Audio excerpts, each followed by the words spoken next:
No Brasil, cerca de 25% da população brasileira é assistida por um plano de saúde. E muitas são as dúvidas em relação aos direitos dos usuários. É esse o assunto que o MG1 hoje tira as suas dúvidas. A Núbia Estela está com um advogado e traz as informações para a gente. Boa tarde, Núbia. Oi, Pablo, boa tarde para você, para quem acompanha o MG1 nesta terça-feira.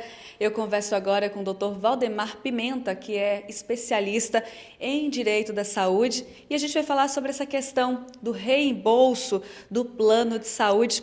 Boa tarde para o senhor, seja muito bem-vindo ao MG1. Doutor, quando o usuário pode pedir o reembolso desses valores?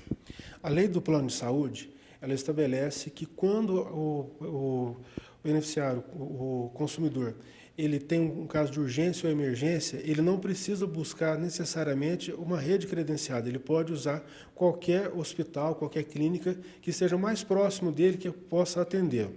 Assim como quando a operadora não fornece um especialista naquela área que ele precisa, naquele tipo de tratamento que ele precisa.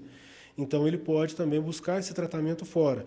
E há casos, por exemplo, no caso do autista, no caso da pessoa com necessidade especial, a pessoa com deficiência, que muitos tratamentos, por exemplo, ecoterapia, musicoterapia, cromoterapia, não são profissionais que estão ali credenciados pelo plano de saúde. Então, ele pode buscar também esse tipo de tratamento, que é, obviamente, recomendado pelo médico que o acompanha, e pedir o reembolso para a operadora do plano de saúde.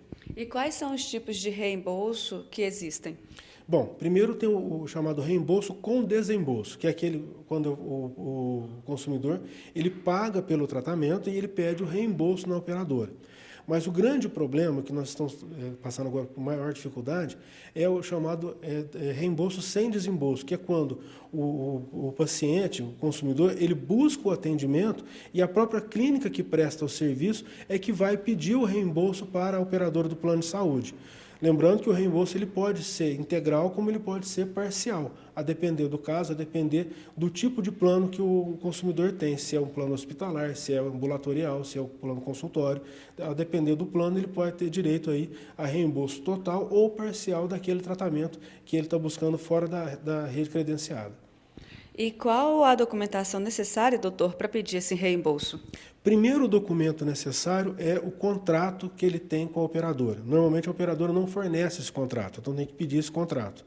O segundo documento, o atestado ou o encaminhamento médico para aquele tratamento. Os documentos pessoais, certo? E cada caso é um caso. Então é importante que o consumidor ele busque o atendimento por um profissional, um advogado que seja especialista na área de direito da saúde, porque é diferente de atuar apenas com o Código de Defesa do Consumidor e o Código Civil. Certo? Nós temos que usar também as resoluções da ANS, muitas vezes resoluções da Anvisa e outros órgãos que também complementam a saúde, até mesmo resoluções do próprio Conselho Federal de Medicina, de enfermagem, de outras áreas, para poder embasar aquele pedido de reembolso. Em caso de atendimento de urgência, como comprovar que o usuário tentou contratar o plano de saúde?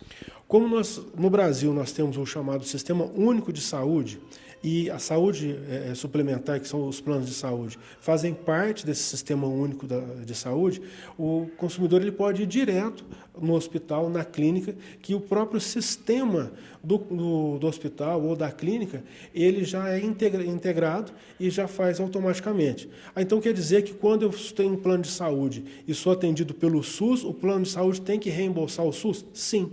É assim que funciona. Quando o atendimento é feito, seja no SUS ou por um hospital que não é credenciado ao plano de saúde, após o tratamento, aquele que prestou o serviço, seja um hospital particular, seja pelo SUS, seja a modalidade que for, vai entrar em contato com o plano de saúde e vai pedir o reembolso.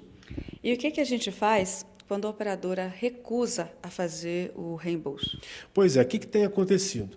As operadoras sabem que elas têm que reembolsar e elas negam o reembolso. Então, nesse caso, o caminho que o consumidor tem é entrar com um processo na justiça. Há processos que tem que ser entrado, que a gente já entra e já pede uma liminar, porque há tratamentos que não podem esperar. Tem tratamentos que são eletivos, mas tem tratamentos que não podem esperar. Uma criança, por exemplo, que ela precisa do hormônio do crescimento, ela já está numa idade que precisa tomar esse hormônio, 6 meses para ela é muito tempo. Tem pessoas que estão em leitos de hospitais que o tratamento, o medicamento ou até mesmo terapias são fundamentais naquele momento e ele precisa ser atendido naquele momento. Então, através da ação judicial, consegue, inclusive, que o juiz estabeleça uma multa diária para o plano de saúde para que ele cumpra. Então, aí o plano já cumpre com uma certa urgência aquele pedido. E, doutor, por que os planos de saúde estão se recusando a fazer essa devolução? Está tendo uma investigação de algumas clínicas e alguns hospitais que estão fraudando esse tipo de reembolso, que é chamado reembolso assistido. O que estava acontecendo? As clínicas e os hospitais estavam lançando alguns procedimentos que o consumidor não fez.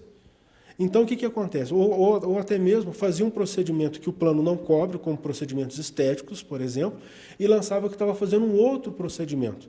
E aí houve essa investigação e aí foi feito um pedido no STJ e o STJ fez o quê? Suspendeu o tratamento, os reembolsos. E isso está trazendo um enorme prejuízo, principalmente para o autista, principalmente para a pessoa com deficiência e a pessoa com necessidade especial. Por quê? Porque um tratamento hoje pode chegar a 20, 30, 50 mil reais por mês. E não é toda a família brasileira hoje que tem condições de desembolsar 30, 40, 50, 100 mil reais e aguardar aí 30, 40, 60 dias para depois receber o dinheiro de volta.